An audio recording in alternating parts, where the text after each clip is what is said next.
part 2 of my summarization of the book of Genesis. If you haven't seen part 1, you should check it out. So after the flood, the sons of Noah repopulate the earth. Then we have the Tower of Babel, where people tried to build a tower to heaven, so God confused their languages and scattered the people over the face of the whole earth. After Noah's son Shem, there are 7 generations until we finally get to Abraham. We learn that Lot is Abraham's nephew.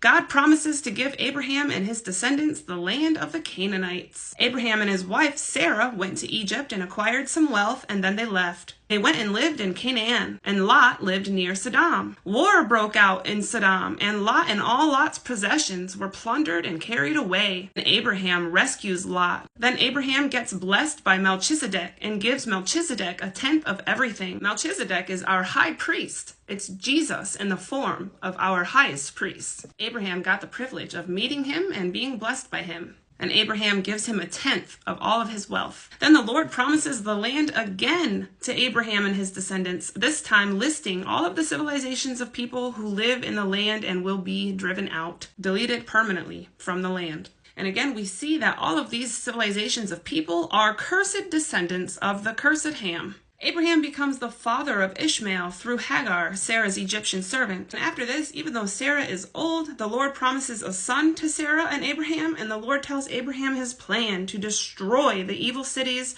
of Sodom and Gomorrah, but assures Abraham that he doesn't destroy the righteous, only the wicked. So Sodom and Gomorrah get destroyed, but Lot and his family were rescued, except for his wife, who looked back and turned into a pillar of salt. Don't go back to your sin. Then Abraham and Sarah acquire more wealth in the land of Gerar. Then Isaac is born to Sarah. Then Hagar and Ishmael are sent away from Abraham's house. They are kicked out, but the Lord provided for them, and they ended up being just fine. Then Abraham was tested by the Lord. He was instructed by the Lord to sacrifice his son Isaac. Hebrews 11:17-19 tells us that Abraham was about to sacrifice Isaac, even though the Lord told him that it was through Isaac that Abraham's offspring would be reckoned. Abraham reasoned with himself that God must be able to raise the dead. After Abraham's show of faith, Isaac, of course, is not sacrificed, as he was never intended to be sacrificed in the first place. God says all nations on earth will be blessed through Abraham's offspring, that Abraham's descendants will take possession of the cities of their enemies. And the next thing that happens is Sarah dies,